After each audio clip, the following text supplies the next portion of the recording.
സ്ത്രീകൾക്ക് കൊടുക്കേണ്ട ബഹുമാനം കൊടുക്കണം. അതുകൊണ്ടാണ് ഞാൻ പറയുന്നത് അതിജീവിതയുടെ കാര്യം, സിനിമയിലെ നമ്മുടെ പ്രഗത്ഭയായ നടിയുടെ കാര്യം, വേറൊന്നും കൊണ്ടല്ല. അത് സംഭവിച്ചു എന്നുള്ളത് ഞങ്ങൾക്ക് 150% ഉറപ്പാണ്.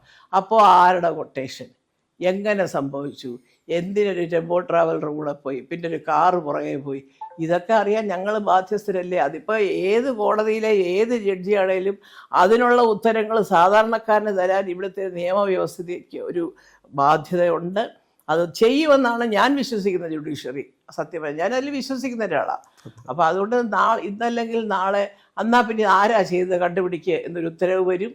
അത് കണ്ടുപിടിക്കും, ശിക്ഷിക്കണം. അല്ലെങ്കിൽ പിന്നെ ആ കുട്ടി ആയതുകൊണ്ടാണ് ഇങ്ങനെ പിടിച്ചു നിൽക്കുന്നത്. വേറെ വല്ലവരുടെ മിക്കവാറും പോയി ആത്മഹത്യ ചെയ്തേര്.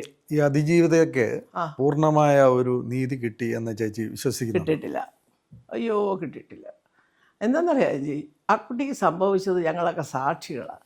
അതൊക്കെ അച്ഛൻ മരിച്ച് 10-11 മാസമായ സമയത്ത് എല്ലാവർക്കും ഉണ്ട് പെൺമക്കൾ. നമ്മുടെ കുഞ്ഞുങ്ങൾക്കാണ് അങ്ങനെ സംഭവിച്ചെങ്കിലോ. അമ്മയാണെങ്കിൽ ഒരു അർത്ഥപ്രജ്ഞയെ പോലെ അധികം മിണ്ടാനും വയ്യ. അച്ഛനും പോയി ഒരു ഭാഗത്ത്, മകളിങ്ങനെ. എന്തായിരിക്കും ആ വീട്ടിലെ സ്ത്രീ എന്ന് ആലോചിച്ച് നോക്കി. ഭർത്താവ് മരിച്ചൊരു സ്ത്രീയുടെ മുമ്പിലോട്ട് ഒരു മകളെ ഇങ്ങനെ കൊണ്ടുവന്ന് കിടത്തുക എന്നൊക്കെ പറഞ്ഞാൽ അയ്യോ, അതൊന്നും അതായത് അല്പമെങ്കിലും സ്ത്രീത്വവും സ്നേഹവും മനസ്സിൽ കൊണ്ടു നടക്കുന്ന ഒരമ്മമാർക്കും അത് കാണാൻ സാധിക്കത്തില്ല. അപ്പോൾ അതുകൊണ്ട് അത് കിട്ടിയേ പറ്റൂ, അതറിയണം. അതെനിക്ക് ബഹുമാനപ്പെട്ട ജഡ്ജിയോടും പറയാനുള്ളത്, ആ ജഡ്ജി മുൻകൈ എടുത്ത് ഇറങ്ങിത്തിരിക്കണം. ഇവരൊന്നും തെറ്റ് ചെയ്തിട്ടില്ല, ഞാൻ വിധിച്ചു, തെറ്റ് ചെയ്തവരെ ഞാൻ കണ്ടുപിടിക്കും എന്ന് പറയാനുള്ള കുറേ ജഡ്ജിമാരും വക്കീലന്മാരും ഉണ്ടെങ്കിൽ സത്യം പറയാം, ഞങ്ങളെപ്പോലുള്ള സാധാരണക്കാർക്ക്, ഞങ്ങളുടെയൊക്കെ വീട്ടിൽ പെൺകുട്ടികൾ വളർന്നു വരികയല്ലേ. എല്ലാവർക്കും ഉണ്ട് പെൺമക്കൾ. ഈ പറഞ്ഞ അനുഭവിച്ചവർക്കൊക്കെ പെൺമക്കളില്ലേ.